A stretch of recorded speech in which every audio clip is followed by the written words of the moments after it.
Hello everyone, welcome to Suryam PCS. साथियों, सबसे पहले आप सभी लोगों का स्वागत है आज के इस सेशन में। और सूर्यम पीसीएस के यूट्यूब चैनल पर अगर आप नए हैं तो चैनल को सब्सक्राइब कर लीजिएगा, जहां पर आप लोगों को विभिन्न प्रकार के कंटेंट देखने को मिलते हैं। यह मेरा हालांकि दूसरा चैनल है। इससे पहले आप सभी लोग मुझे study with Suraj YouTube channel पर देखते थे, जहाँ पर आपको करेंट अफेयर्स और इसके साथ ही साथ बाकी सभी टॉपिक्स के ऊपर कंटेंट देखने को मिलता था। इस चैनल का खास तौर से पर्पस है पीसीएस रिलेटेड एग्जाम को कवर करना, और इसलिए हम लोग यहाँ पे पीटी और इसके साथ ही साथ मेंस, क्योंकि जो भी पीसीएस एग्जामिनेशन होते हैं उनमें सभी में पीटी और मेंस दोनों का एग्जामिनेशन होता है, तो उसी के ऊपर फोकस करना है। और इसके लिए हम लोग डेली मेंस आंसर राइटिंग, इसके साथ ही साथ पीटी और मेंस रिलेटेड जो कोर्सेस हैं वो चलाते हैं। तो यदि आप उनसे जुड़ना चाहते हैं तो निश्चित तौर पर आप उनसे जुड़ सकते हैं। आपका माध्यम जो भी रहे, हिंदी या फिर इंग्लिश, दोनों में आप हमसे जुड़ सकते हैं, जहां पे आप जो है डेली आंसर राइटिंग की प्रैक्टिस कर सकते हैं, या फिर जीएस फाउंडेशन और मेंस के रिलेटेड जो भी कंटेंट होते हैं वो कंज्यूम कर सकते हैं, जिससे डेफिनेटली आपको अपने पीटी और मेंस एग्जामिनेशन में बेनिफिट होने वाला है। आज का जो यूट्यूब सेशन है वो बेसिकली डेडिकेटेड है इकोनॉमिक्स के कुछ इंपॉर्टेंट टर्म्स के ऊपर, जो ख़ास तौर से आप लोगों को देखने को मिलता है और काफ़ी फ्रीक्वेंटली देखने को मिलता है। जब भी आप इकोनॉमिक्स पढ़ने की सोचते हैं तो इन सब टर्म्स को आप लोगों को जो है रेगुलर वे में देखने को मिलता है। कई बच्चे काफ़ी फ्रीक्वेंट हो जाते हैं इनसे और काफ़ी अच्छे से उनको समझ भी आता है, लेकिन कुछ बच्चे जो है उससे डर जाते हैं। और हमारे भी कुछ ऐसे स्टूडेंट हैं जिनको लगता है कि एक बार सभी चीज़ें अच्छे से डिस्कस कर दी जाए तो ज़्यादा बेहतर तरीके से इकोनॉमिक्स समझ में आएगा। तो इसलिए हम लोगों ने यह सेशन जो है वो सोचा, और आप जो है ये सेशन से जुड़ पा रहे हैं सूर्यम पीसीएस के यूट्यूब चैनल के द्वारा। तो चैनल पर नए हैं तो चैनल को आप सब्सक्राइब जरूर कर लें इस तरह के आने वाले सभी वीडियोस के लिए। तो चलिए आज के इस सेशन को स्टार्ट करते हैं, जो बेसिकली इकोनॉमिक्स के ऊपर है, और इसमें हम लोग नेशनल इनकम और उससे जुड़े हुए कुछ इंपॉर्टेंट टर्म्स को यहाँ पे देखेंगे। साथ ही साथ इंडिया के प्रोस्पेक्टिव में नेशनल इनकम को थोड़ा सा समझने का कोशिश करेंगे, ताकि आपको जो है ये चीज़ें थोड़ा सा क्लियर हो जाए और आप जब मेंस आंसर राइटिंग करें तो जो है इसको इजीली टैकल कर पाएँ। और जेपीएससी की बात करते हैं खास तौर से, तो झारखंड पब्लिक सर्विस कमीशन द्वारा जो सिविल सर्विसेज के एग्जामिनेशन ली जाती है उसमें खास तौर से यह टॉपिक काफ़ी ज़्यादा इंपॉर्टेंट है। पीटी के साथ ही साथ मेंस में भी इससे क्वेश्चन पूछे जा चुके हैं, और इसलिए जो है ये टॉपिक काफ़ी ज़्यादा इंपॉर्टेंट हो जाता है। तो आइए वीडियो को स्टार्ट करते हैं। और सबसे पहले यहाँ पे आप देख सकते हैं बोर्ड में, जैसा कि यहाँ पे economics concept of national income. तो नेशनल इनकम तक पहुँचने के लिए हम लोगों को बहुत से और भी टर्म्स से गुजरना पड़ता है।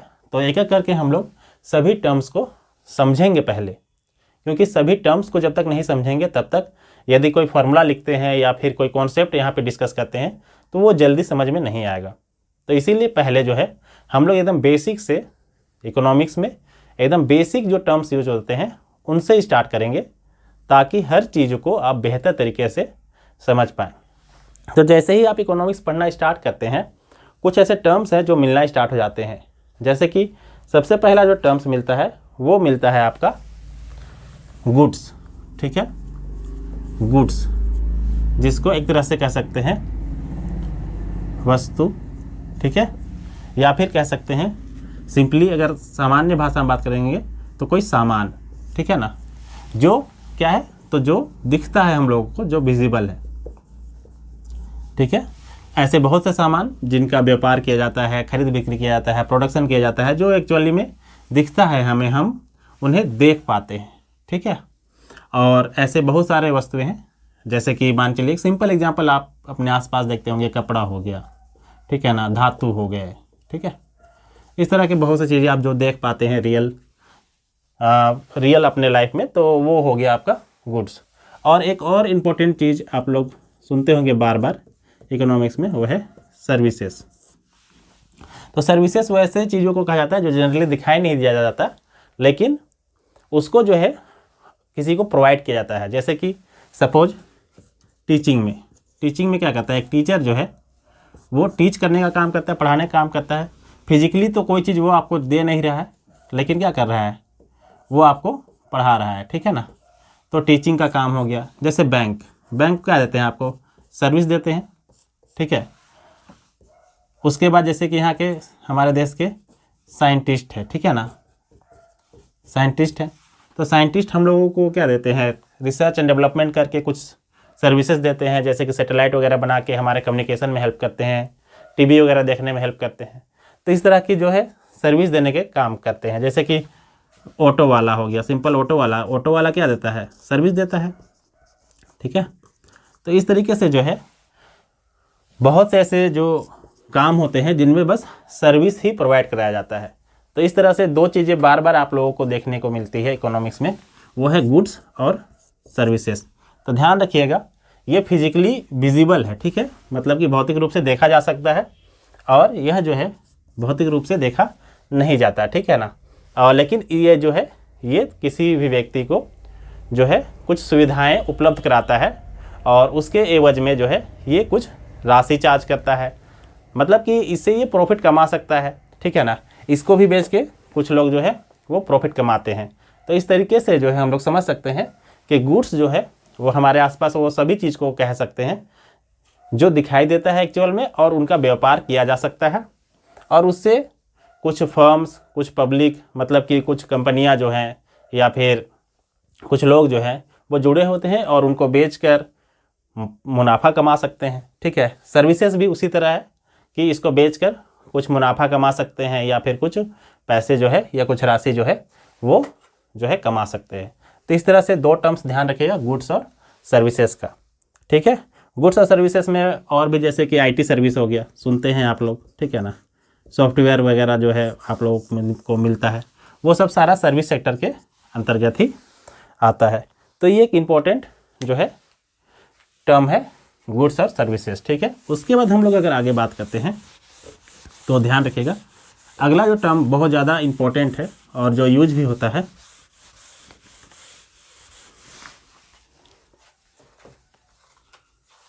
वो टर्म है आपका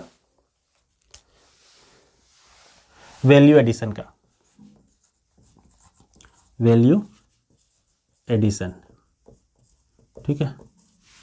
वैल्यू एडिशन को सिंपली कह सकते हैं मूल्यवर्धन, ठीक है, मूल्यवर्धन।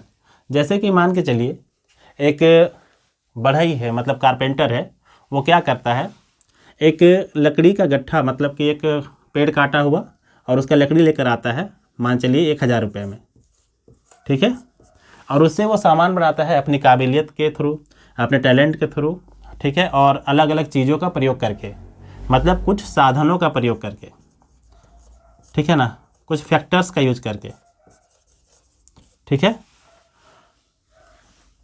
और साथ ही साथ इसमें इसका टैलेंट भी शामिल होता है।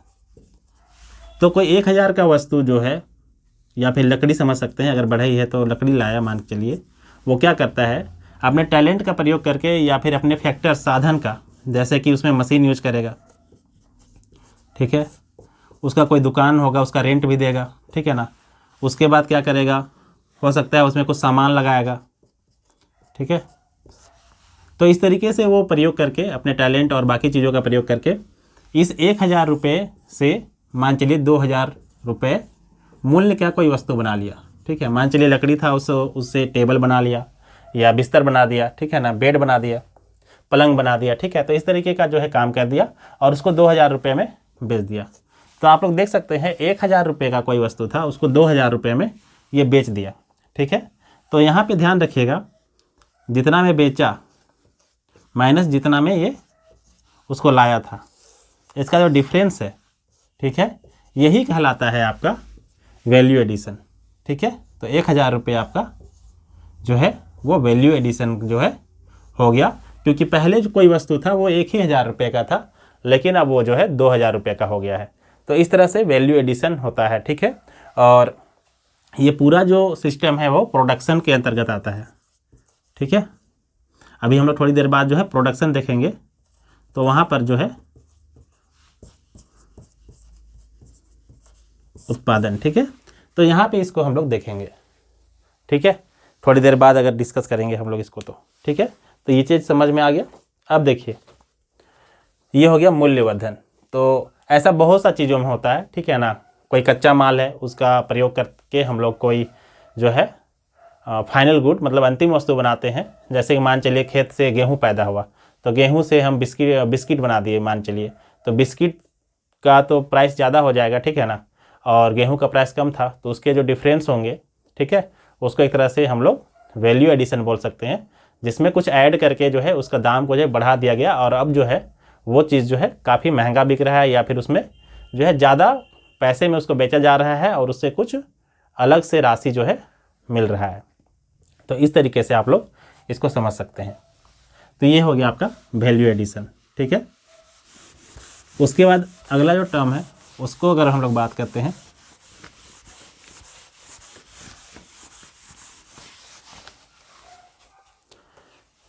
डेप्रिसिएशन, ठीक है।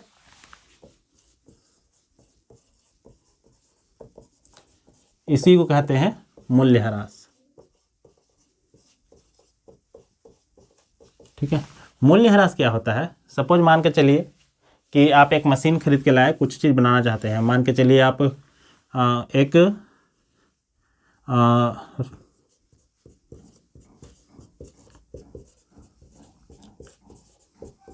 रोटी बनाने वाला मशीन लेके आए, ठीक है। अब रोटी बनाने वाला मशीन लेकर के तो आ गए, ठीक है ना। अब मान के चलिए आप इसको 1 लाख में खरीद लिए, 1 लाख रुपये हम खरीदे। अब क्या हुआ, आप इसे रोटी बना बना के जो है बेच रहे हैं, आपका दुकान है, रेस्टोरेंट है। अब एक समय बाद आप इसको बेचना चाहे, ठीक है, मान चलिए 1 साल में, 1 वर्ष बाद जो है 1 ईयर के बाद में आप इसको बेचना चाहे, तो क्या सेम अमाउंट में आप इसको बेच पाएंगे? तो इसका आंसर है नहीं, ठीक है ना। सेम अमाउंट में मतलब 1 लाख रुपये में आप खरीद के लाए थे, तो 1 लाख रुपये में आप उसको नहीं बेच पाएंगे, उसका दाम कुछ कम हो जाएगा, ठीक है ना।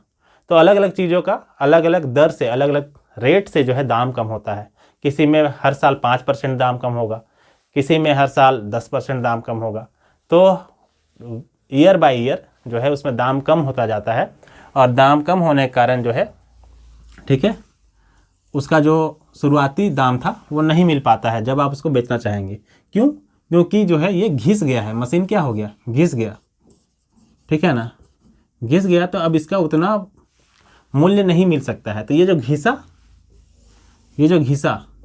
जितना घिसा, इसी के वैल्यू को बोलते हैं डेप्रिसिएशन या फिर मूल्यह्रास, ठीक है, डेप्रिसिएशन या मूल्यह्रास।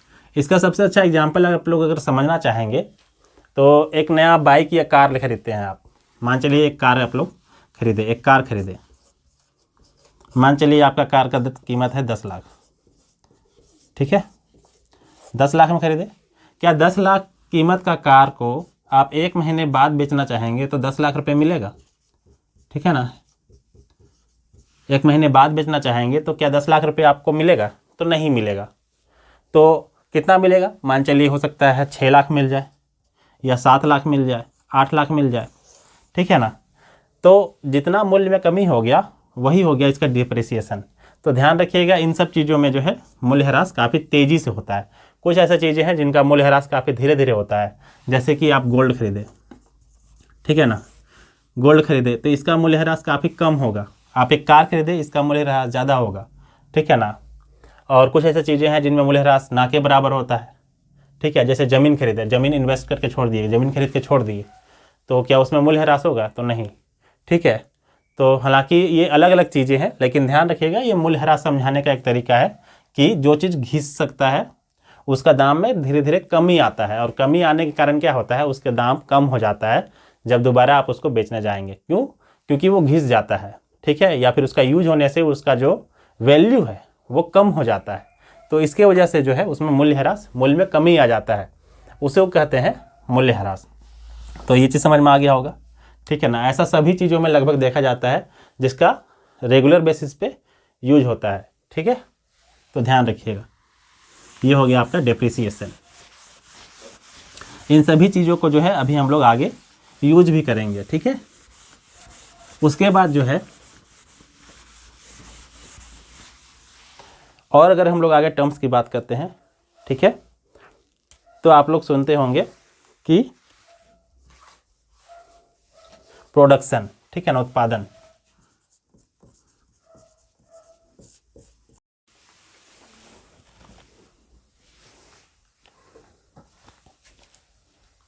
अब चलिए हम लोग आगे बात करते हैं उत्पादन का, ठीक है ना। तो उत्पादन के बारे में मैंने पहले ही कहा कि एक पूरा प्रोसीजर होता है उत्पादन का, जिसमें कुछ रॉ मटेरियल होता है, कच्चा सामान होता है, और उसको फाइनल गुड्स में जो है तैयार किया जाता है। रॉ मटेरियल को फाइनल गुड में तैयार किया जाता है और इसको फिर बेच दिया जाता है। लेकिन ये प्रोडक्शन होता कहाँ है? तो कोई भौगोलिक सीमा होती है, जियोग्राफिकल सीमा होती है, ठीक है ना। तो इस जियोग्राफिकल सीमा के अंदर जो है उत्पादन होता है। जैसे कि एग्जाम्पल के लिए भारत का कुछ भौगोलिक सीमा है, ठीक है ना। भौगोलिक सीमा के अंदर उत्पादन होता है। कुछ आर्थिक सीमाएं भी निश्चित होती है, ठीक है ना। आर्थिक सीमाएं भी निश्चित होती है, इकोनॉमिकल बाउंड्रीज, ठीक है ना। तो इस तरीके से अच्छा, इकोनॉमिकल बाउंड्री जैसे कि एक उदाहरण मैं देता हूँ, जैसे कि भारत है, ठीक है ना, इंडिया, ठीक है ना। इंडिया के तीन ओर तो क्या है? पानी है, ठीक है ना। यहाँ पे पूरा पानी है, ठीक है ना। तो इस आसपास जो भी इकोनॉमिकल एक्टिविटीज़ होती है, ठीक है ना, वो इंडिया के लिए ही होता है। इंडिया ही उससे जो है लाभ कमाता है, ठीक है। तो ये तो इसका लैंड वाला पोर्शन हो गया, लेकिन इधर जो है पानी वाला पोर्शन भी है। तो लगभग 200 किलोमीटर तक का जो एरिया है वो जो है इंडिया के अंतर्राष्ट्रीय या फिर इकोनॉमिकल, इसको ऐसे समझिए, इकोनॉमिकल क्षेत्र में आता है, ठीक है ना। और इसके अंतर्गत जो भी गतिविधि होगी उससे भारत जो है इनकम जनरेट करता है, ठीक है। जैसे कोई जहाज आ गया, इस तरीके से हम लोग समझ सकते हैं। तो कोई ज्योग्राफिकल एरिया या फिर इकोनॉमिकल एरिया के अंदर जो है जो प्रोडक्शन होता है, ठीक है ना, उसको ध्यान रखना है। जैसे कि इंडिया है, तो इंडिया के अंतर्गत जो भी प्रोडक्शन होगा, जो भी उत्पादन होगा, ठीक है ना, उसको हम लोग कंसिडर करेंगे, ठीक है ना, जब प्रोडक्शन को हम लोग देखेंगे। तो ये चीज़ ध्यान रखिएगा, उत्पादन किसी भौगोलिक क्षेत्र में, जैसे कि इंडिया के कुछ भौगोलिक क्षेत्र में, या फिर इसका इकोनॉमिकल क्षेत्र में, आर्थिक क्षेत्र में, ठीक है, जो उत्पादन होगा उसको हम लोग जो है कंसिडर करेंगे इंडिया के उत्पादन के लिए। भारत में कितना उत्पादन हो रहा है अगर ये कोई पूछे, या फिर कहाँ उत्पादन हो रहा है, तो ध्यान रखिएगा भारत में उत्पादन जो है उसका भौगोलिक सीमा के अंतर्गत होता है, ठीक है, और आर्थिक सीमा के अंतर्गत होता है। ये चीज़ भी आप लोग ध्यान रखिएगा, ठीक है। तो ये हो गया आपका प्रोडक्शन रिलेटेड, ठीक है।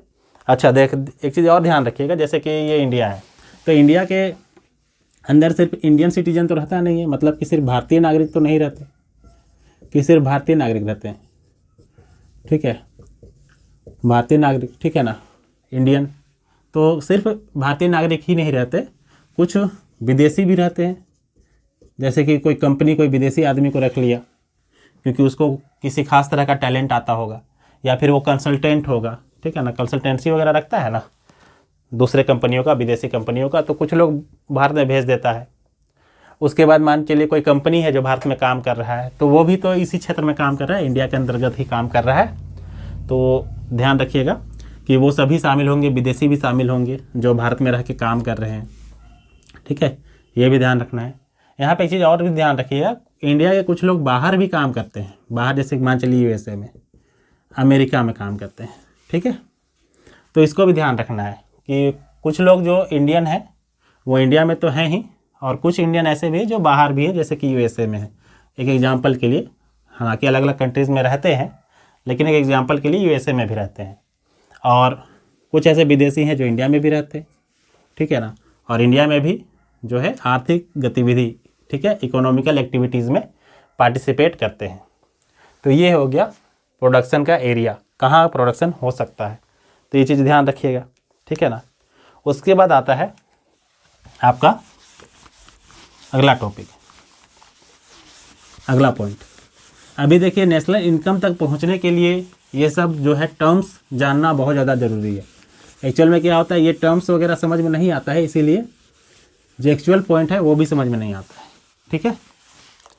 तो अब देखिए, अब हम लोग एक टर्म सुनते हैं फैक्टर कॉस्ट, और एक टर्म सुनते हैं मार्केट कॉस्ट। कई जगह आपको ऐसे लिखना मिलेगा और ये आपका ऐसे मिला लिखा हुआ दिखेगा, ठीक है ना। तो फैक्टर कॉस्ट क्या है, ध्यान रखिए। एक उदाहरण इसको समझते हैं, उदाहरण से मान चलिए एक फैक्ट्री है, ठीक है ना।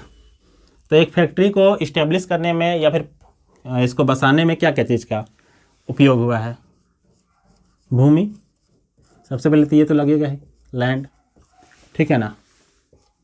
उसके बाद इसमें कुछ बिल्डिंग बनाने में भी खर्च हुआ होगा, ठीक है ना। उसके बाद मान चलिए इसमें श्रम भी लगता है, लेबर रखिएगा ना, आप फैक्ट्री बनाइएगा तो लेबर तो रखिएगा ही, लेबर हो गया। उसके बाद कच्चा माल खरीदने में कुछ पैसा लगाते होंगे, ठीक है ना। उसके बाद मान के चलिए कुछ आपका बिजली बिल आता होगा, ये कुछ मशीन आप खरीदे होंगे, मशीन फैक्ट्री है तो ऑब्वियस बात है मशीन कुछ ना कुछ खरीदे होंगे, मशीन खरीदे होंगे। अब देखिए जब ये सारा चीज़ आप कीजिएगा तभी तो क्या कीजिएगा, आप प्रोडक्शन कर पाइएगा। तो प्रोडक्शन करने के लिए, किसी भी चीज़ का प्रोडक्शन करने के लिए, उत्पादन करने के लिए, ठीक है, जो जो साधन का प्रयोग हुआ है उसी को बोलते हैं साधन लागत, ठीक है, साधन लागत कहते हैं। तो उसमें ये सब चीज़ें जनरली शामिल होता है, ठीक है। तो मान चलिए इन सब चीज़ों का प्रयोग करके आप क्या करते हैं, एक प्रोडक्ट बनाते हैं। मान चलिए ये प्रोडक्ट ए है, ठीक है, मान चलिए ये प्रोडक्ट ए है। अब क्या होता है,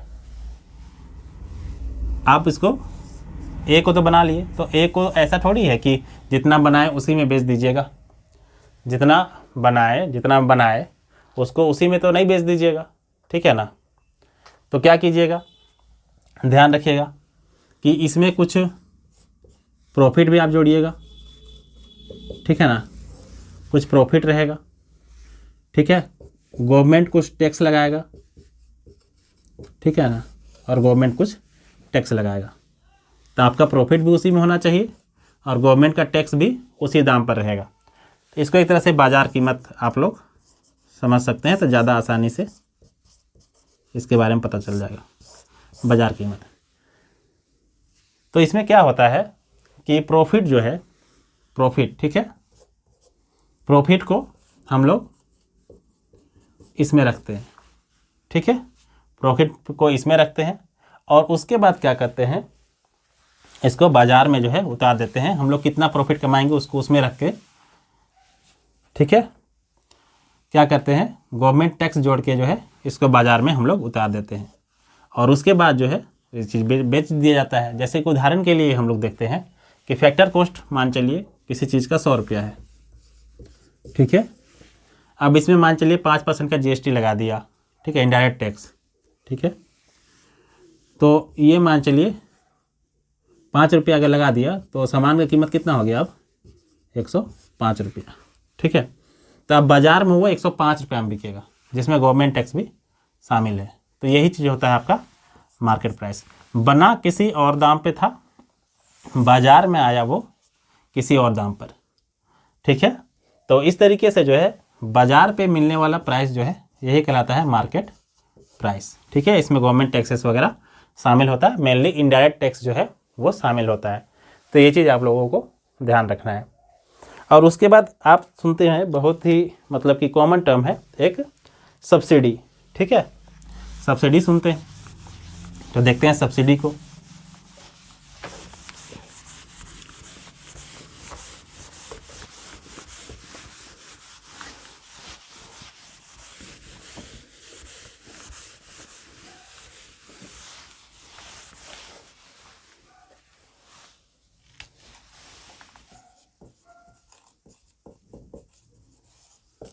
सब्सिडी, तो देखिए सब्सिडी क्या होता है, आप लोग सुनते होंगे सरकार इतना सब्सिडी दे रहा है, ठीक है ना, सुनते हो रहते हैं। जैसे LPG पे आप लोग के घर में जो गैस सिलेंडर है उस पर सब्सिडी मिलता है, किरासन तेल पे भी सब्सिडी मिलता है, केरोसिन ऑयल पे, ठीक है, इस पे भी सब्सिडी मिलता है।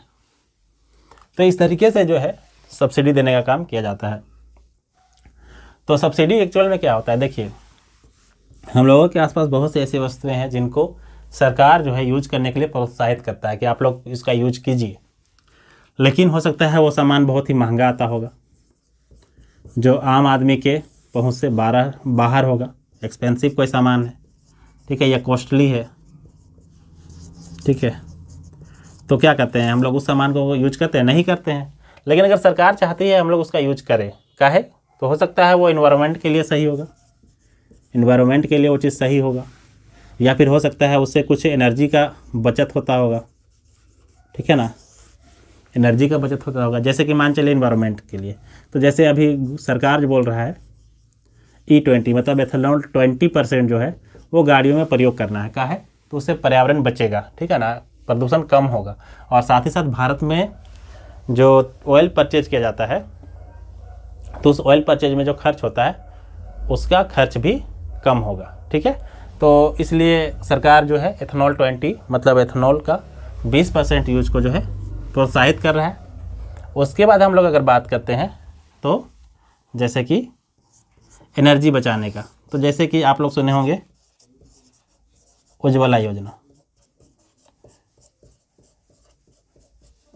उज्ज्वला योजना जानते हैं, जिसके तहत बल्ब दिया जा रहा था, LED बल्ब, ठीक है ना।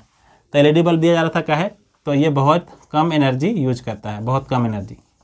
अब मान चलिए ये सब चीज़, तो अगर मान चलिए बहुत महंगा हो जाए तो क्या आम आदमी इसको यूज करेगा? नहीं करेगा। तो सरकार क्या करती है, दो तरीके से सब्सिडी देने का काम करती है। अभी दोनों को हम लोग देखते हैं, ठीक है, दोनों का भी हम लोग देखते हैं।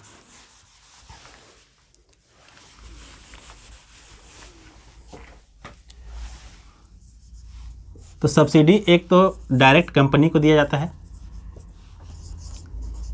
या जो निकाय है उसको दिया जाता है, ठीक है, या फिर एक सीधे कंज्यूमर को दिया जाता है, ठीक है ना, जैसे हम आप, ठीक है ना। तो ध्यान रखिएगा, डायरेक्ट कंपनी को दिया जाएगा, ठीक है ना। जैसे कि कोई चीज़ 100 में बना, ठीक है, इसमें प्रॉफिट 20 रुपया का भी कमाना है, ठीक है, तो इसका अब दाम हो गया 120 रुपया। गवर्नमेंट का टैक्स भी है 20 रुपया, ठीक है ना, तो ये हो गया 140 रुपया। लेकिन पता चल रहा है कि आम आदमी 140 रुपया में उसका यूज नहीं करना चाहता है, ठीक है, आम आदमी जो है इसका यूज ही नहीं करना चाहता है। तो क्या करेगा, यहीं पे फैक्टर कॉस्ट में ही जो है कुछ सब्सिडी दे देगा। सपोज मान के चलिए सरकार क्या करता है, 40 रुपया सब्सिडी दे देता है कंपनी को, ठीक है ना। तो 40 रुपया सब्सिडी दे दिया, तो ये 120 की जगह कितना -40 कर देंगे, तो ये हो जाएगा 80 रुपया, ठीक है, 80 रुपया हो जाएगा। अब ध्यान रखिए, गवर्नमेंट तो टैक्स फिर भी लगाएगा, तो 20 रुपया टैक्स लगा दिया, तो अब ये मिल रहा है हम लोगों को 100 रुपया में, ठीक है। सब्सिडी से पहले यही सामान 140 रुपया मिलता था, और फिर सब्सिडी जब लगा दिया गया तो सिर्फ 100 रुपया में आम आदमी को मिलने लगा। तो आम आदमी हो सकता है अब इसका यूज करना शुरू कर देगा। तो इस तरीके से सब्सिडी जो है दिया जाता है, ठीक है, ये चीज़ ध्यान रखिएगा। आप लोग जो है सुनते रहते होंगे, ठीक है ना, एक योजना चल रहा था फेम, ठीक है ना, faster adoption and manufacturing of electric vehicles, ठीक है। तो इसमें क्या करता था, सरकार जो है सीधे कंपनी जो इलेक्ट्रिक व्हीकल्स बनाती है, मतलब बिजली से चलने वाली गाड़ियाँ आती है, मतलब कि बिजली से, मतलब कैसे, बैटरी में बिजली स्टोर रहता है ना, तो बैटरी से चलने वाली गाड़ियाँ जो बनाती है उसको कंपनी जो है डायरेक्ट सब्सिडी देने का काम करती थी। इसीलिए जो है बिजली वाली गाड़ियों का दाम कम रहता था। इधर सरकार जो है बहुत सारी सब्सिडी को हटाना चाह रही है, तो इसकी वजह से उनका जो इलेक्ट्रिक व्हीकल है, मतलब कि बैटरी वाली गाड़ियाँ जो हैं, उनका दाम धीरे धीरे बढ़ रहा है, ठीक है। तो इस तरीके से आप इसको समझ सकते हैं। अब यहाँ पे कंज्यूमर को भी सब्सिडी दिया जाता है, जैसे LPG में, ठीक है। आप क्या करते हैं, जैसे कि मान चलिए अभी LPG का कीमत 960 रुपया है, ठीक है। आप एक सिलेंडर जाते हैं दुकान में खरीदने, या फिर जो कंपनी है, ये सब भी थोड़ा थोड़ा नॉलेज रखना चाहिए, IOCL है, ठीक है ना, या भारत पेट्रोलियम है, तो ये सब कंपनियां सिलेंडर बेचने का काम करती है। तो ये मान चलिए 960 रुपया में सिलेंडर बेच रही है, तो 960 रुपया में सिलेंडर बेच रही है, तो ये तो काफ़ी महंगा पड़ रहा है। सरकार बोली क्या कि इसमें हम 200 रुपया क्या कर देंगे, सब्सिडी दे देंगे, ठीक है। अब सब्सिडी देने से क्या फ़ायदा हुआ कि इसका दाम कम हो गया, ठीक है ना। कितना कम हुआ, तो ये इसका दाम अब 760 रुपया पड़ेगा आम कंज्यूमर को, हम जैसा कंज्यूमर को। तो इससे फ़ायदा ये होगा कि इसका भार जो है कंज्यूमर पे कम पड़ेगा, तो इसकी वजह से जो है सब्सिडी दी जाती है। तो ये है ओवरऑल सब्सिडी का कॉन्सेप्ट। और सब्सिडी से इस तरीके से जो है मूल्य को जो है एक फेवरेबल कंडीशन में लाया जाता है, ठीक है ना, फेवरेबल कंडीशन में लाया जाता है ताकि जो कंज्यूमर है उसका प्रयोग कर सके। अब जैसे कि एक सब्सिडी आप लोग सुनते होंगे यूरिया, ठीक है ना, यूरिया में सब्सिडी बहुत ज़्यादा मिलता है। क्यों? क्योंकि आम किसान यूरिया जितना में आता है उसको प्रयोग नहीं कर पाएगा ना, तो सरकार उसमें बहुत ज़्यादा सब्सिडी देने का काम करती है। तो इस तरीके से ये हो गया आपका सब्सिडी।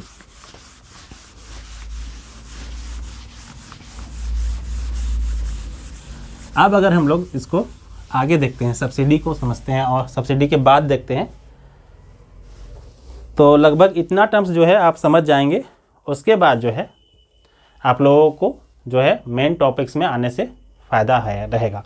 इतने सारे टर्म्स समझने के बाद आप लोगों को जब अभी जीडीपी या फिर जीएनपी, एनएनपी, ठीक है ना, या जीएनपी, इन सब चीज़ों को बताया जाएगा तो ज़्यादा क्लियरली जो है चीज़ें समझ में आएंगी। ठीक है, एक चीज़ और ध्यान रखिएगा, फाइनेंशियल ईयर, ठीक है ना, FY बोलते हैं शॉर्ट में। फाइनेंशियल ईयर जो है वो स्टार्ट होता है आपका 1 अप्रैल से 31 मार्च तक, ठीक है ना। तो जहाँ जहाँ फाइनेंशियल ईयर का जिक्र आएगा तो 1 अप्रैल से 31 मार्च तक का ध्यान रखना है। जैसे अभी कौन सा फाइनेंशियल ईयर चल रहा है, तो अभी फाइनेंशियल ईयर चल रहा है 2024 यहाँ पे और 2025 यहाँ पे, मतलब FY 2024 और 25, ठीक है। तो ये चीज़ ध्यान रखना है। तो अब चलिए हम लोग स्टार्ट करते हैं जीडीपी से। और जीडीपी से जो है, अच्छा यहाँ पे एक और टर्म छूट रहा है, ठीक है ना। जीडीपी में जाने से पहले जो मैंने गुड्स बताया था, ठीक है ना, गुड्स, ठीक है ना, यहाँ पे समझिए गुड्स जो है वो 3 तरह का होता है, ठीक है ना। प्राइमरी गुड्स मतलब प्राथमिक वस्तु, एक को इंटरमीडिएटरी या फिर मीडिएटरी बोलते हैं, ठीक है ना,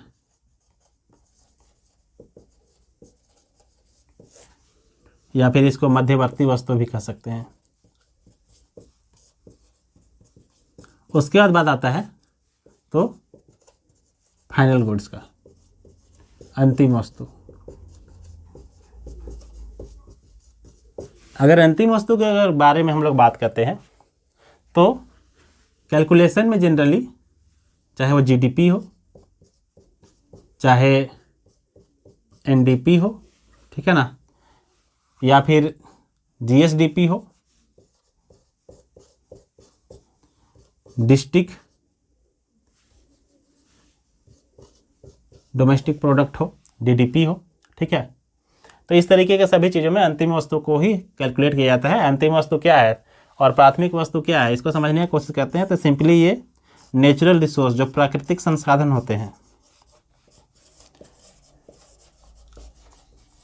जो प्राकृतिक संसाधन होते हैं,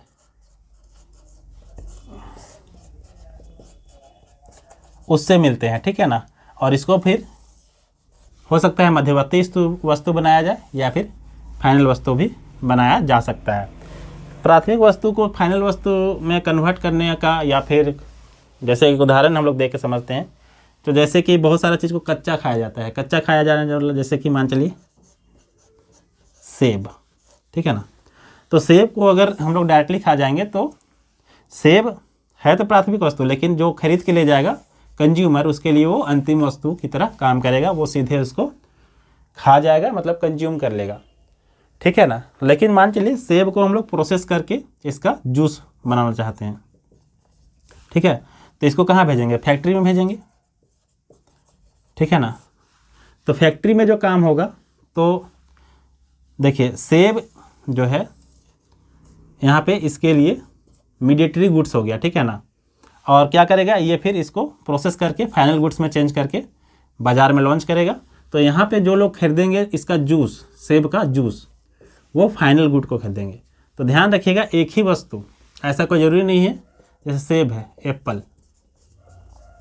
एप्पल एक ही बार में मध्यवर्ती वस्तु भी हो सकता है और फाइनल वस्तु भी हो सकता है। ठीक है, इसे ध्यान रखिएगा। इसको एक एग्जांपल से और अगर हम लोग समझना चाहते हैं तो जैसे आटा, एक उदाहरण लेते हैं आटा का।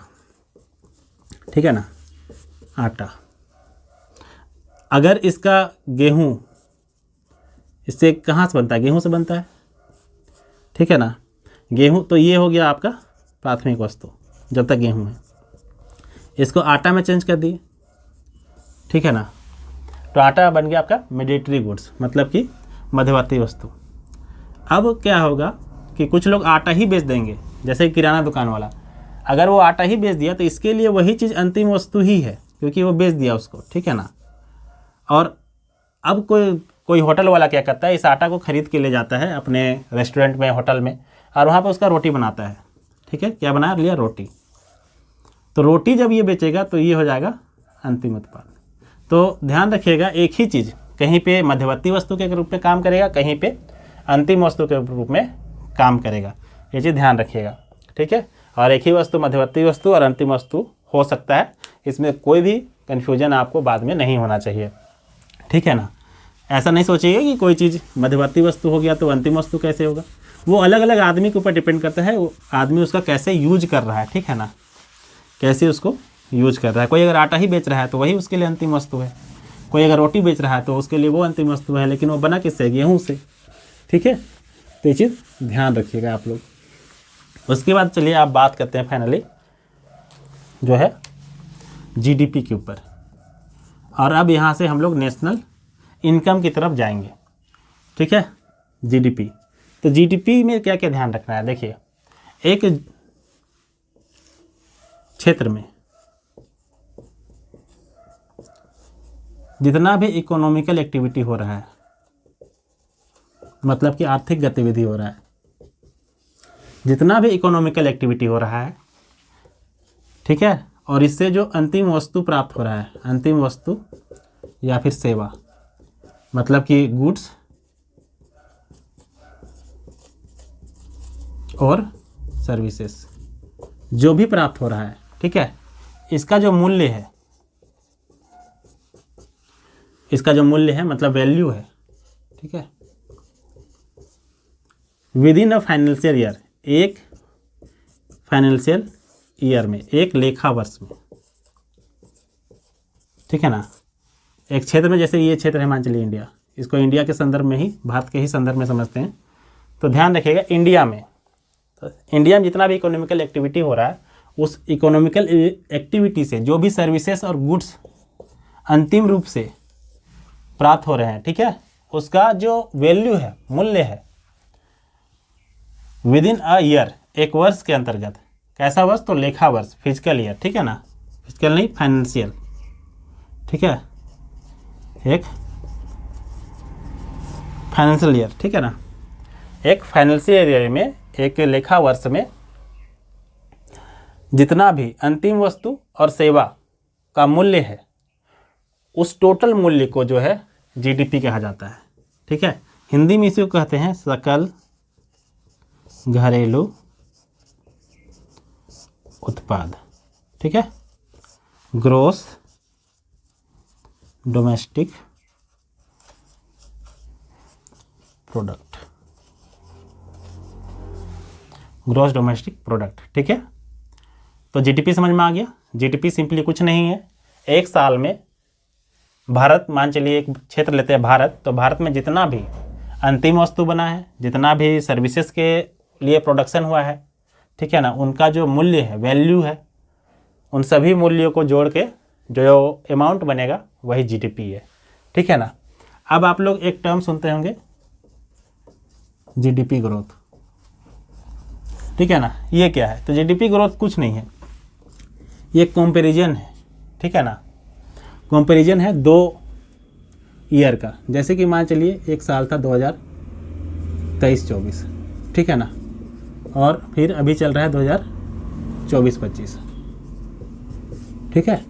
मान चलिए इसमें हम लोग का जो जीडीपी था वो 100 रुपया था, इसमें हो गया 120 रुपया, ठीक है। ऑब्वियस सी बात है, इकोनॉमिक एक्टिविटीज़ बढ़ेगी, कंपनियों का प्रोडक्शन बढ़ेगा, आम आदमी का प्रोडक्शन बढ़ेगा, तो ओवरऑल प्रोडक्शन तो इंक्रीज होगा ही। तो मान चलिए इसमें 100 रुपया था, ठीक है। इसमें कंपनी का जो या फिर पूरा भारत का जो है जीडीपी था वो 100 रुपया था, अब 120 रुपया हो गया है। तो कितना बढ़ा? 20 रुपया बढ़ा। पहले कितना था? 100 रुपया, ठीक है। तो इसका परसेंटेज निकालेंगे, कितना हो जाएगा? 20 रुपया हो जाएगा।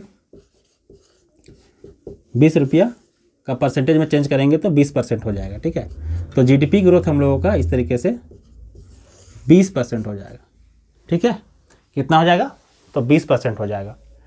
तो इस तरीके से जीडीपी ग्रोथ निकाला जाता है। एक थोड़ा सा डेटा मैं यहाँ पे बता देता हूँ, आप लोग चाहिएगा तो लिख भी सकते हैं। 2022-23 में जीडीपी का जो ग्रोथ था, जीडीपी जो था वो 269 लाख करोड़ था, ठीक है।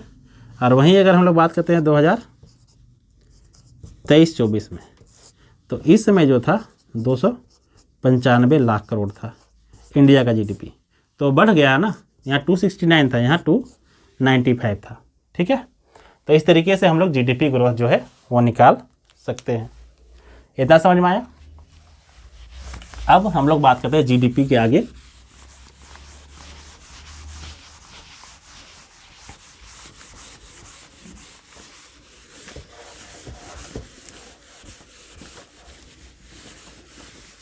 जीएनपी को, जीडीपी की बात करते हैं।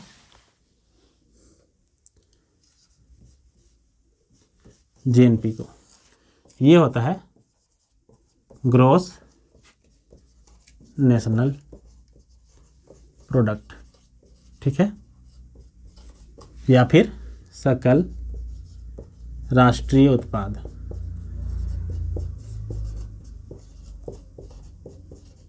सकल राष्ट्रीय उत्पाद। अब यहीं पे जो है मेन समझने वाला चीज़ है, ठीक है ना। मेन समझने वाला चीज़ क्या है? एक देश में मैंने बताया था कि देसी लोग भी रहते हैं, मतलब कि उस देश के नागरिक भी रहते हैं, विदेशी लोग भी रहते हैं। और जैसे भारत है तो भारत के कुछ लोग विदेश में भी रहते हैं, ठीक है, वो सब भी क्या है? भारतीय ही हैं। तो यहाँ पे हम लोग देश के सभी नागरिकों को जोड़ेंगे, चाहे वो विदेश में रहे चाहे भारत में रहे, ठीक है। साथ ही साथ क्या करेंगे, जो विदेशी नागरिक हैं या फिर विदेशी कंपनियां हैं, उनके द्वारा जो उत्पादन किया जा रहा है भारत में, उसको हटा देंगे। मतलब सिर्फ भारतीयों का राष्ट्रीयता किस में होता है? जिसका देश रहे। तो राष्ट्रीय के ऊपर जो है आप लोगों को फोकस करना है, राष्ट्रीय के ऊपर। राष्ट्रीय मतलब सिर्फ भारतीय कहीं भी रहे। हो सकता है भारतीय कहीं कोई दूतावास में बैठा हो, बाहर अलग अलग देशों में भारत का दूतावास है तो उस दूतावास में बैठा हो सकता है भारत के ही कुछ लोग अभी नाव में यात्रा कर रहे होंगे, या फिर भारत के ही बहुत से लोग हो सकता है किसी पानी जहाज़ में यात्रा कर रहे होंगे, हो सकता है कुछ लोग हवाई जहाज़ में उड़ रहे होंगे। तो भारतीय मतलब भारतीय जहाँ भी रहे, ठीक है ना, उन सब का जो है कमाया हुआ, मतलब कि उत्पाद जो प्रोडक्शन किया हुआ है वो सारा कुछ ग्रॉस नेशनल प्रोडक्ट में शामिल होगा। ये चीज़ ध्यान रखना है। तो यहाँ पे एक लेखा वर्ष, एक फिजिकल ईयर में भारतीय, या फिर इसको ऐसे समझते हैं, भारतीय नागरिकों के द्वारा उत्पादित अंतिम वस्तु का मूल्य, ठीक है। वस्तु एवं यहाँ पे सेवा भी जोड़ सकते हैं, मतलब कि गुड्स एंड सर्विसेज।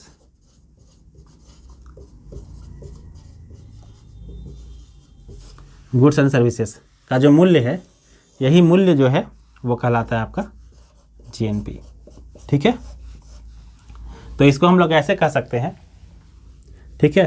तो जीएनपी बराबर हम लोग लिख सकते हैं जीडीपी, ठीक है, जितना जीडीपी था पूरा सब कुछ मिला के, देसी विदेशी सब मिला के माइनस, ठीक है, ठीक है। ये चीज़ एक्स जो है वो मान चलिए देसी जो विदेश में रहते हैं। अब देसी मतलब विदेश में रहते हैं, मतलब देसी या तो कोई व्यक्ति हो सकता है या फिर हो सकता है कोई कंपनी होगा भारत का, ठीक है। देसी जो विदेशी धरती पे रहते हैं, ठीक है ना। और एम बोल सकते हैं विदेशी जो भारत में रहते हैं, या फिर विदेशी कंपनियां, विदेशी व्यक्ति या फिर कंपनी, ठीक है, विदेशी व्यक्ति या कंपनी। तो उनका जो अंतर होगा, क्योंकि हम लोगों को सिर्फ जो है देश वाला निकालना है ना, देश के नागरिकों वाला, तो विदेशी वाला सबको हटा देंगे, घटा देंगे और देखेंगे नेट कितना आ रहा है, मतलब कि भारतीय जो लोग कमा रहे हैं उसका उत्पादन और जो विदेशी लोग कमा रहे हैं उसका उत्पादन, दोनों को माइनस करने से जो नेट इनकम आएगा, ठीक है ना, उसको हम लोग जीडीपी से माइनस कर देंगे, ठीक है, जीडीपी से माइनस कर देंगे। तो इस तरीके से जो जी माइनस नहीं प्लस कर देंगे, ठीक है, प्लस कर देंगे, ध्यान रखिएगा, इसको यहाँ पे प्लस कर देना है। अब यहाँ पे समझने वाली बात ये है कि अगर देसी लोग जो है, ठीक है, देसी लोग कम कमा रहे हैं, ठीक है, और विदेशी लोग ज़्यादा कमा रहे हैं, विदेशी कंपनी ज़्यादा कमा रही है, विदेशी कंपनी जो है वो ज़्यादा कमा रही है। मान चलिए भारतीय जो सारे लोग बाहर हैं या बाहर कंपनी में जितने भी भारतीय कंपनी जो है बाहर काम करती है, जितनी भी भारतीय कंपनी वो सभी अगर बाहर काम करती है और भारतीय आदमी जो बाहर काम करते हैं वो सब मिलकर 100 रुपये कमा रहे हैं, और जो विदेशी कंपनी या फिर विदेशी लोग जो भारत में रह रहे हैं वो 150 लोग कमा रहे हैं, ठीक है, 150 रुपया कमा रहे हैं। तो नेट कितना हो जाएगा, -50 रुपया हो जाएगा, -50 रुपया हो जाएगा, ठीक है। विदेशी ज़्यादा अगर कमाएंगे तो उसमें जो है हम लोगों का जीडीपी में माइनस करना पड़ेगा, क्योंकि -50 है ना, -50 करना पड़ेगा, ठीक है। तो जीडीपी जो है हम लोगों का, जीडीपी से जो है जीएनपी कम हो जाएगा, ये चीज़ समझने वाली बात है। क्या बोले, एक बार और सुन लीजिए कि जो विदेशी नागरिक है अगर वो ज़्यादा पैसा कमाता है, विदेशी कंपनी और विदेशी नागरिक अगर वो ज़्यादा पैसा कमाता है तो जो है ऑब्वियस सी बात है जीएनपी हम लोगों का जीडीपी से कम होगा। अभी इसको मैं लिख देता हूँ क्योंकि सारा कुछ तो लिखने का ही खेल है, ठीक है।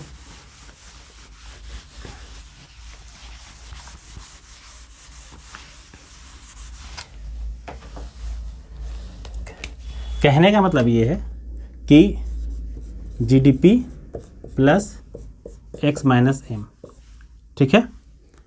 ये x क्या है, तो जो देश के हैं, देश के क्या क्या हो सकते हैं, कोई व्यक्ति हो सकता है या फिर कोई कंपनी हो सकता है, ठीक है। m विदेशी, ठीक है ना, विदेशी क्या हो सकता है, कोई व्यक्ति हो सकता है या फिर कंपनी हो सकता है जो भारत में काम कर रहा है। एग्जाम्पल के लिए फेसबुक, गूगल, अमेज़न, बहुत सारा कंपनी है, ठीक है ना, ये सब विदेशी कंपनी है। यहाँ पे भारतीय कंपनी जो बाहर काम करती है जैसे टाटा, बजाज, टीसीएस, महिंद्रा, सुनते होंगे इन सब कंपनी को, विप्रो, ठीक है। तो ये सब बहुत सारी जो देसी कंपनियाँ वो भी बाहर काम करती है, बहुत सारे व्यक्ति बाहर काम करते हैं, ठीक है, जो भारतीय नागरिक हैं, बहुत सारे विदेशी लोग भारत में काम करते हैं। तो इस तरीके से ध्यान रखिएगा कि अगर देसी लोग ज़्यादा कमाएंगे, मान चलिए देसी कमाया 100 रुपया और विदेशी कमाया 50 रुपया, ठीक है, तो 50 रुपया नेट प्लस में हुआ तो जीडीपी में प्लस होगा, ठीक है ना, जीडीपी में प्लस 50 रुपया होगा। वहीं अगर मान चलिए जो देसी आदमी था, ठीक है, वो इस बार क्या करता है, वो 50 रुपया कमाता है, वो कमाया 50 और विदेशी जो कमाया वो 100 कमाया, तो नेट कितना हुआ, -50 हुआ। तो फिर इस केस में जीडीपी में -50 करना पड़ेगा, ठीक है। तो अभी इंडिया का कंडीशन कुछ ऐसा ही है, यहाँ पे बड़ी बड़ी जो विदेशी कंपनियां हैं वो ज़्यादा कमाते हैं जितना भारतीय कंपनियां कमा पाती है। इसके वजह से जो है कई बार आप लोग सुने होंगे एक टर्म, इंडिया जो है अभी ट्रेड डेफिसिट से गुजर रहा है, ठीक है, व्यापार में नुकसान से, अगर सिंपल बात करते थे, ठीक है, क्योंकि भारत जो है आयात जो है काफ़ी ज़्यादा करता है और निर्यात काफ़ी कम कर पाता है, ठीक है। इसके वजह से हालांकि वस्तुएं तो ज़्यादा करता है लेकिन सेवा जो है बहुत सारा सेवा गूगल का, फेसबुक का आप लोग देखते होंगे सर्विसेज जो है इंडिया बहुत ज़्यादा लेता है। ट्विटर का, सब नेता सब ट्विटर यूज करता है, ठीक है तो विदेशी। तो इस तरीके से जो है हम लोगों का जो है जीडीपी, ठीक है, जो जीएनपी से कम होता है, जीडीपी जो है जीएनपी से कम होता है। ये चीज़ ध्यान में आ गया। अब ये तो हो गया आपका ग्रोस नेशनल प्रोडक्ट, सकल राष्ट्रीय उत्पाद। अब यहाँ पे हम लोग समझते हैं दो बहुत ही इंपॉर्टेंट चीज़, और उसके बाद हम लोग नेशनल इनकम तक पहुँच जाएंगे। तो आप समझ सकते हैं कितना सारा टर्म है, कितना सारा चीज़ है, तब आप नेशनल इनकम तक पहुँचिएगा। तो ऑब्वियस सी बात है, इकोनॉमिक्स समझने में समय तो लगेगा ही। यहाँ पे हम लोग दो चीज़ देखें, एक जीडीपी देखें, एक जीएनपी देखें, ठीक है। तो ध्यान रखिएगा, जीडीपी में जब मूल्यह्रास मतलब डेप्रिसिएशन, ठीक है,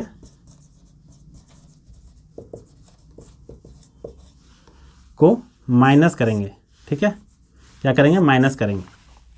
और जीएनपी में जब मूल्यह्रास, क्योंकि इतना सारा प्रोडक्शन हो रहा है तो ऑब्वियस सी बात है कुछ नुकसान भी तो हो रहा होगा, हम लोगों का, मशीनों का, हम लोगों का अलग अलग रिसोर्सेज का, ठीक है, नुकसान भी हो रहा है, कच्चा माल का नुकसान हो रहा है, बहुत सारा चीज़ का नुकसान हो रहा है, ठीक है। मशीनें घिस रही हैं हर साल, गाड़ियाँ घिस रही है, ठीक है, रोड घिस रहे हैं, रोड बनाने में पैसा लगा, आप देखिए कुछ दिन बाद ख़राब हो जाता है तो फिर से बनाना पड़ता है, तो वैसी बात है, वो तो हम लोगों का मूल्यह्रास ही हो रहा है, ठीक है। तो जब जीएनपी में मूल्यह्रास को हटा देंगे तो यही बनता है एनएनपी, ठीक है।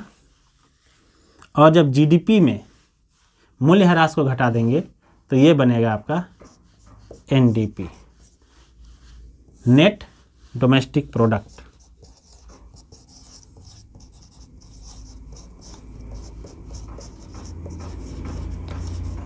नेट डोमेस्टिक प्रोडक्ट, ठीक है।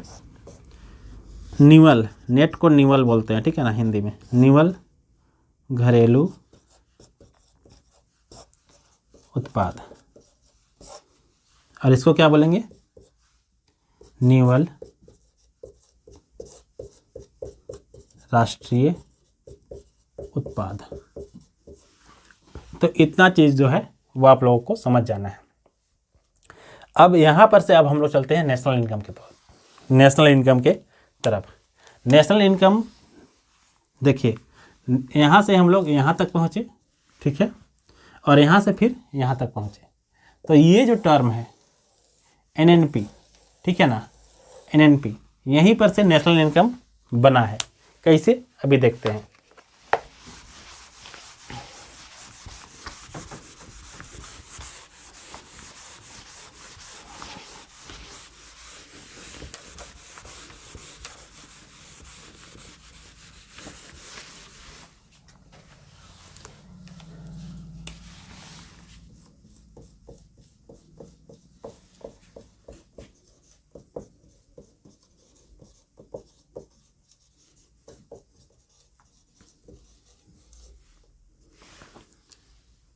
इनकम नहीं, प्रोडक्ट, ठीक है, नेट नेशनल प्रोडक्ट। जब नेट नेशनल प्रोडक्ट को फैक्टर कॉस्ट पे, यह चीज ध्यान रखिएगा, नेट नेशनल प्रोडक्ट को फैक्टर कॉस्ट मतलब कि साधन लागत, इसमें ध्यान रखिएगा क्या नहीं, टैक्स, जो इनडायरेक्ट टैक्स है वो नहीं जोड़ा गया है अभी, ठीक है ना, इनडायरेक्ट टैक्स शामिल नहीं है, ठीक है, ये ध्यान रखना है। तो नेट नेशनल प्रोडक्ट मतलब साधन लागत पर जो हम लोगों का नेट नेशनल प्रोडक्ट है, केवल साधन लागत पर जो निवल राष्ट्रीय उत्पाद होता है उसे ही राष्ट्रीय आय कहा जाता है। ये ध्यान रखना है, ठीक है। और यही जो है नेशनल इनकम का डेफिनेशन है, ठीक है, यही नेशनल इनकम का एग्जैक्ट डेफिनेशन है। ठीक है, ये चीज़ ध्यान रखना है। और इसका यहाँ तक पहुँचने का तरीका भी आप लोगों को पता चल गया। तो इसमें क्या है, सिर्फ भारतीय ही तो शामिल हैं, क्योंकि क्या किए थे हम लोग, जो विदेशी थे उसको तो घटा दिए थे या हटा दिए थे। तो इसमें भारतीयों द्वारा एक वर्ष या एक लेखा वर्ष लिखेंगे तो ज़्यादा सही रहेगा। भारतीय द्वारा एक लेखा वर्ष में उत्पादित या फिर प्रोडक्शन किया हुआ अंतिम वस्तु मतलब फाइनल गुड्स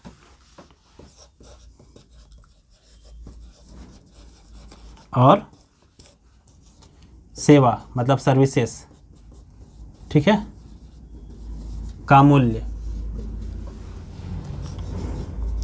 मतलब कि वैल्यू ही कहलाता है, ही राष्ट्रीय आय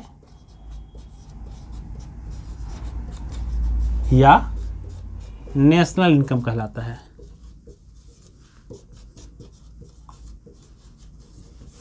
ठीक है, तो इस तरीके से यहाँ पे हम लोग देखिए पहुँचे हैं अभी नेशनल इनकम के पास। ठीक है, तो ये पूरा प्रोसीजर है, तब हम लोग अभी नेशनल इनकम तक पहुँचे हैं। तो ये चीज़ आप लोगों को ध्यान रखनी है। नेशनल इनकम देखिए कितना लंबा प्रोसेस है नेशनल इनकम तक पहुँचने के लिए, और किताबों वगैरह में या फिर बहुत सारे जगह आप लोग पढ़ते होंगे कि एक ही लाइन में नेशनल इनकम को डिफाइन कर दिया गया है। तो इसलिए जो है चीज़ें थोड़ी सी लेट से समझ में आती है, समझ तो आती ही है लेकिन थोड़ा सा ज़्यादा मेहनत करना पड़ता है। तो उम्मीद है अब आप लोग जो है यहाँ तक ईजिली पहुँच पाएंगे। ठीक है, उसके बाद आप लोग एक टर्म बहुत ज़्यादा सुनते हैं, प्रति व्यक्ति आय। ठीक है, प्रति व्यक्ति आय बहुत सुनते हैं, तो चलिए प्रति व्यक्ति आय को भी देख लेते हैं।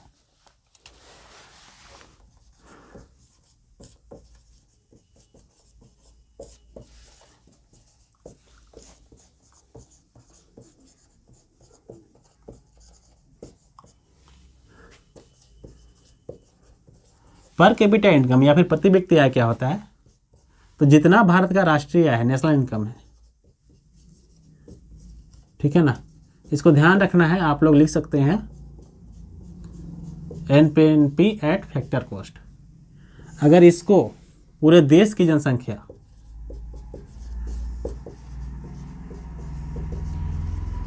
ठीक है, पॉपुलेशन ऑफ कंट्री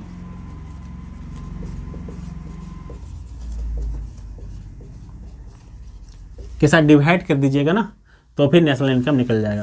क्या निकल जाएगा, नेशनल इनकम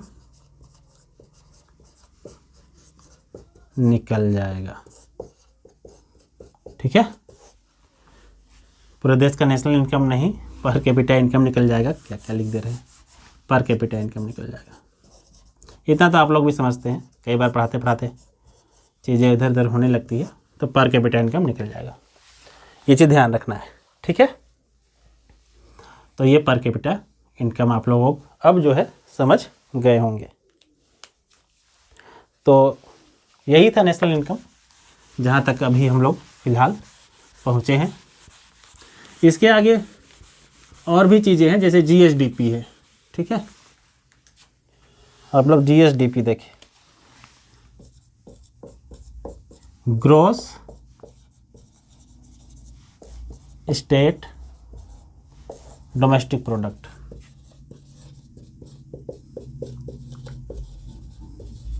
ठीक है, डोमेस्टिक प्रोडक्ट ये क्या है, तो एक ये राज्य के अंतर्गत, जैसे कि झारखंड का जीएसडीपी होता है। ठीक है ना, झारखंड का जीएसडीपी होता है, बिहार का होगा, हिमाचल प्रदेश का होगा, और उत्तराखंड का होगा। इस तरीके का अलग अलग स्टेट्स का जीएसडीपी वगैरह होता है। तो ये हो गया आपका जीएसडीपी। एक और टर्म डीडीपी है, डिस्ट्रिक्ट डोमेस्टिक प्रोडक्ट, क्योंकि आप तो कल को सिविल सर्विसेज बनिएगा तो कभी न कभी डिस्ट्रिक्ट के ऊपर भी काम करने का मौका मिलेगा या ब्लॉक लेवल पे भी काम करने का मिलेगा। तो वहाँ पे डिस्ट्रिक्ट डोमेस्टिक प्रोडक्ट के थ्रू जो है चीज़ों को समझाया जाएगा आपको कि कैसे ज़िले का जो है डोमेस्टिक प्रोडक्ट हम लोग इंक्रीज कर सकते हैं। कोई ब्लॉक में आप पोस्टेड रहिएगा तो वहाँ पे आप लोगों को जानने को मिलेगा कि हम लोगों के ब्लॉक का डोमेस्टिक प्रोडक्ट कितना है, कैसे उसको इंक्रीज करना है। तभी आप तो काम कीजिएगा ना, लोन दीजिएगा किसानों को ताकि वो ज़्यादा खेती कर सके, एसएचजी के साथ काम करिएगा, सेल्फ हेल्प ग्रुप के साथ काम कीजिएगा, तभी जो है आप अपने ब्लॉक का जो है ओवरऑल डोमेस्टिक जो प्रोडक्ट है उसको बढ़ा पाइएगा। तो इस तरीके से जो है ये चीज़ें आप लोग समझ गए होंगे। थोड़ा सा यहाँ पे हम हिस्ट्री बता देते हैं। झारखंड में नेशनल इनकम और पर कैपिटा इनकम को लेकर के जो 2-3 बातें हैं जो पीटी के एग्ज़ाम में आप लोगों को जनरली पूछी जा सकती है, ठीक है। और आप लोग मेंस में भी इसको निश्चित तौर पे शामिल कर सकते हैं, मेंस का आंसर राइटिंग में। 2-3 भारत में ऐसे लोग हुए जिन्होंने भारत की राष्ट्रीय आय को कैलकुलेट करने की सोची, ठीक है ना। इसमें सबसे पहले नाम आता है दादा भाई नौरोजी की, ठीक है ना, दादा भाई नौरोजी। इन्होंने जो है भारत में पहली बार राष्ट्रीय आय को जो है गिनने का सोचा, मतलब काउंट करने के बारे में सोचा। और ये जो एज था, मतलब समय था, वो था 1867-68 का, ठीक है। और उसके बाद लंबे समय तक कोई काम नहीं हुआ। यहाँ पे ध्यान रखिएगा, राष्ट्रीय आय निकालने के बाद इन्होंने प्रति व्यक्ति आय निकाली तो उस समय जो है ये 20 रुपया के आसपास था, ठीक है। ये चीज़ कई बार आप लोगों को पढ़ने के लिए या फिर क्वेश्चन भी आप लोग देख पाते होंगे। उसके बाद बात करते हैं तो एक थे VKRV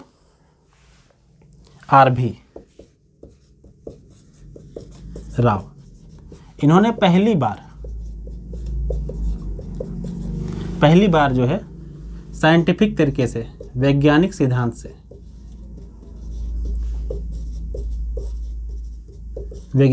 से भारत की राष्ट्रीय आय को मेजर करने की, मापने की सोची।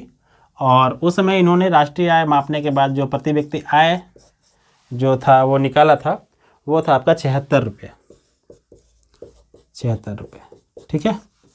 76 रुपये इन्होंने प्रति व्यक्ति आय के रूप में निकाला था 1931-32 में। ये चीज़ ध्यान रखनी है। उसके बाद पहला जो है राष्ट्रीय आय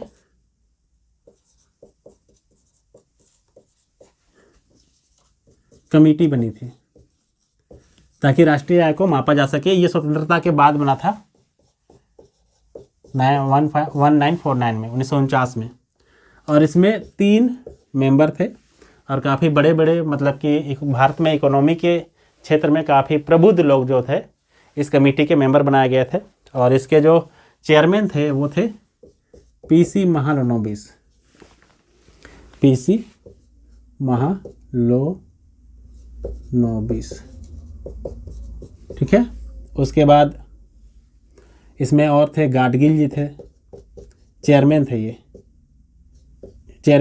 ये थे PC महालनोबिस, ये मेंबर थे, ठीक है ना। और इसमें एक मेंबर थे, वो याद अभी देखते हैं कहीं अगर होगा लिखा हुआ तो, ताकि अभी इसको बता दें। हाँ, यही थे VKRV राव, ठीक है, VKRV राव। तो ये 3 जो मेंबर थे, 3 मेंबर में PC महालनोबिस जो थे ये चेयरमैन थे। तो ये आप लोगों को ध्यान रखना है। तो थोड़ा सा इसका हिस्ट्री हो गया, ठीक है ना, जहाँ पे PT रिलेटेड आप लोगों को क्वेश्चन देखने को मिल सकता है। तो इस तरीके से ओवरऑल जो चीज़ था।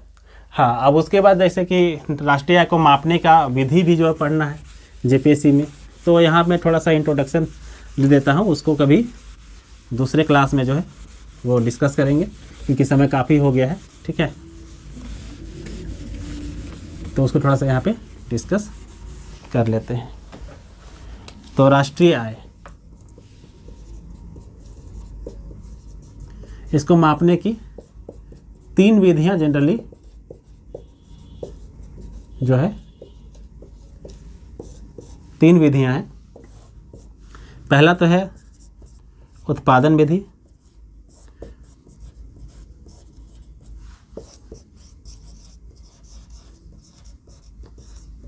प्रोडक्शन से जुड़ा हुआ, ठीक है ना।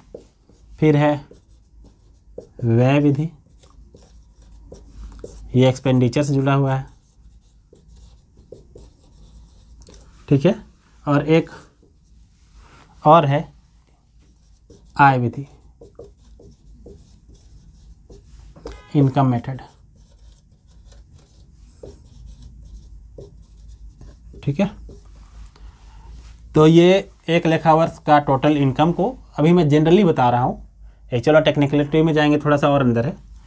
एक वर्ष के इनकम को, ये एक वर्ष के व्यय को और ये एक वर्ष के उत्पादन को जो है मेजर करके जो है निकाला जाता है राष्ट्रीय आय, ठीक है। और फिर जो है अनुमान लगाया जाता है कि भारत का राष्ट्रीय आय क्या है, ठीक है। ऐसी कुछ समस्याएं भी हैं, राष्ट्रीय आय को मापन में कुछ समस्याएं भी हैं, ठीक है ना। जिसमें सबसे बड़ी समस्या ये मानी जाती है कि किसी भी वस्तु का 2 बार, ठीक है, 2 बार वैल्यू कैलकुलेट हो जाता है, 2 बार वैल्यू कैलकुलेट हो जाता है, ठीक है ना। तो ये इसकी सबसे बड़ी समस्या है। और इसी के ऊपर जो है जेपीएससी के बैकलॉग मेंस के ऊपर, जेपीएससी बैकलॉग मेंस के ऊपर क्वेश्चन आया था, ठीक है, 2024 में। तो इन सभी चीज़ों को हम लोग अगले वीडियो में डिस्कस करेंगे, जब भी समय मिलेगा हम लोगों को, उम्मीद है अगले शनिवार या रविवार को, ठीक है ना। उस दिन हम लोग इन सब चीज़ों के ऊपर डिस्कशन करेंगे। तो चलिए इस वीडियो में फ़िलहाल इतना ही, और उम्मीद है चीज़ें आप लोगों को काफ़ी हद तक समझ में आई होगी। कुछ चीज़ें अगर समझ में नहीं आई होगी तो आप लोग उसको कमेंट बॉक्स में बता दीजिएगा। टेलीग्राम में जब लाइव सेशन होगी तो उसमें उसको डिस्कस कर देंगे, ठीक है। तो चलिए इस वीडियो में फ़िलहाल इतना ही। चैनल से जुड़ने के लिए, और साथ ही साथ यदि आप इस वीडियो में नए हैं या फिर इस चैनल के बारे में आपने पहली बार सुना है तो फिर चैनल को आप लोग ज़रूर जो है सब्सक्राइब कर लेंगे। चैनल से जुड़ने के लिए धन्यवाद।